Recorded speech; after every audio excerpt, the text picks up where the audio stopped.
Now, when you go to fertilize your succulents, just make sure that they are in need of water. You don't want to have just watered your succulents and then double up with that fertilizer. This basically counts as a watering for them too. It is time, you guys, it's spring, which means it's time to fertilize your succulents if you have let them survive through the winter. I have to admit, I've killed many a succulent, but somehow I've been able to keep all of these babies alive since last May when these were planted at my succulents class, and then a few months ago I planted these, if you guys remember, on a video that we did over at Stokely. So they're still alive and it's time to fertilize them. Now, fertilizing succulents is a little bit different than fertilizing any other plant. You don't exactly follow the directions that are on a typical Miracle-Gro plant food fertilizer, the liquid fertilizer that I love to use so much.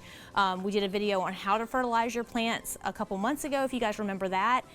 Just keep note that this is slightly different than that, and only in that you do half as much fertilizer. So we're going to take that same 2 quarts, I think we said, yeah, 2 quarts, which is a ½ gallon, and then we're going to cut the amount in half to fertilize our succulents.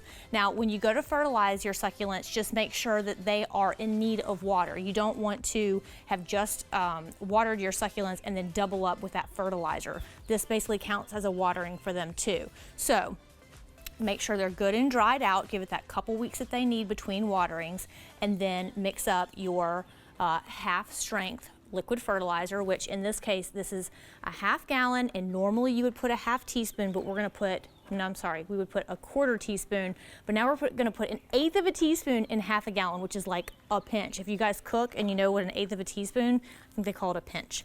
So super, super small amount of fertilizer for a succulent. You don't need much at all. So I'm just gonna reach in here and literally do like a pinch and throw it in my water. And yet again, somehow I have forgotten to get a stirrer, so let me go get a stick. Handy dandy stick. All right, so we're gonna mix this up.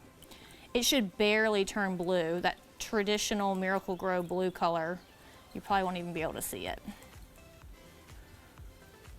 Great, we mixed it up. I'm gonna move this out of the way. And then you water just like you would normally water a succulent. Just from the top.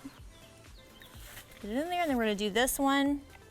If you look close, you can see all the little babies that are starting to grow in here, which means that they're really surviving well and doing well in their little environment and with all the water that they're getting. And again, the reason why it's best to fertilize in the spring is because this is when everything is putting out its new growth and its new roots naturally anyway. They kind of go dormant and hibernate a little bit in the winter time. And now they're ready to start popping out, so it's the time to really give it that energy that it needs when it's naturally starting to grow anyway. Okay, so you don't have to use the entire 2 quarts that you've mixed up. It's just an easy way to measure it and keep it all straight, at least in my head for measurement purposes. If you guys have any questions about fertilizing your succulents, give me a question, comment below, but it's really super simple, and now's the time to get it done. So if you're planting new succulents or if you have some existing, get to fertilizing. Now's the time.